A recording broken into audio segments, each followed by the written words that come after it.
Hi boys and girls. Today I'm going to read you the story The Mitten by Jan Brett. Do you remember what this part of the book is called? You're right. It's called The Spine.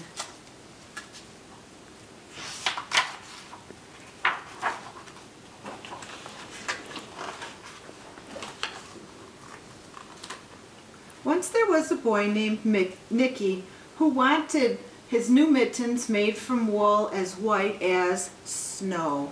What color were the mittens? They were white. At first, his grandmother, Baba, did not want to knit white mittens. If you drop one in the snow, she warned, you'll never find it. But Nicky wanted snow white mittens, and finally Baba made them.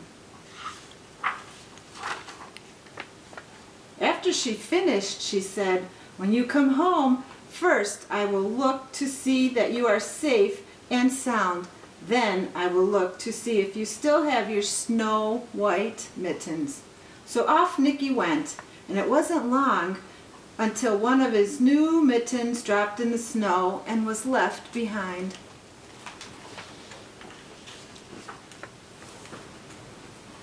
A mule, tired from tunneling along, discovered the mitten and burrowed inside. Do you remember what burrowed means? It means he went in. It was cozy and warm and just the right size, so he decided to stay. Who's in there next?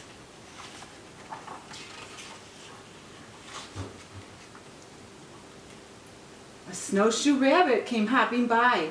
He stopped for a moment to admire his winter coat. It was then that he saw the mitten, and he wiggled in, feet first. The mole didn't think there was room for both of them, but when he saw the rabbit's big kickers, he moved over.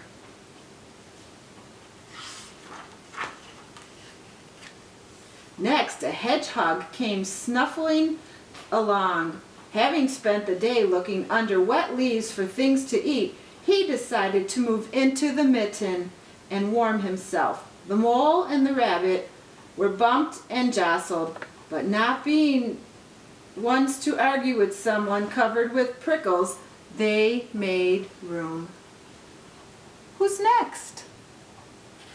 The owl. As soon as the hedgehog disappeared into the mitten, a big owl, attracted by the commotion, swooped down. When he decided to move in also, the mole, the rabbit, and the hedgehog grumbled.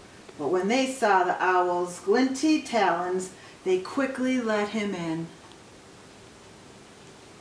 That mitten's getting really big, and the animals are taking up a lot of room. Up through the snow appeared a badger. He eyed the mitten and began to climb in. The mole, the rabbit, the hedgehog, and the owl were not pleased. There was no room left, but when they saw his diggers, they gave him the thumb.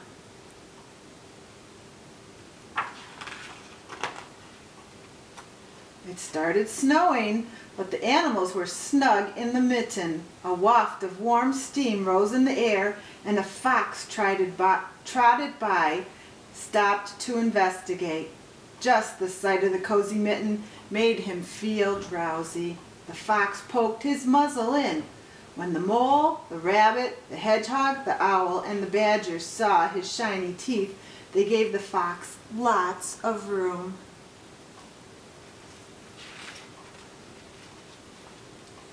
A great bear lumbered by. He spied the mitten all plumped up.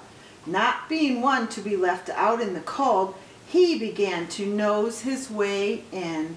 The animals were packed in as tightly as could be, but what animal would argue with a bear? The mitten swelled and stretched.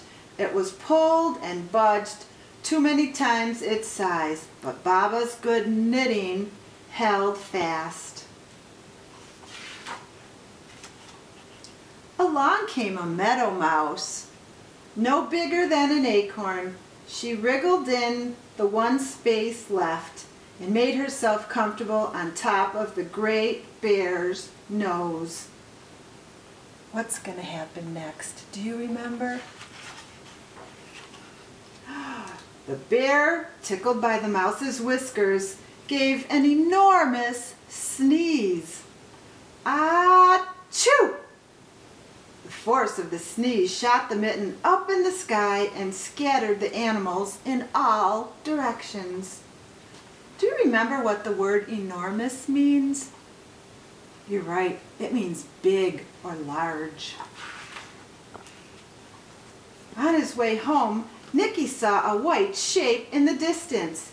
It was the lost Mitten silhouetted against the blue sky.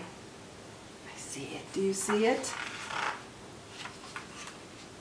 As he ran to catch his snow-white Mitten, he saw Baba's face in the window. First she looked to see if he was safe and sound, and then she saw that he still had his new mittens. Can you see Baba in the window? The end.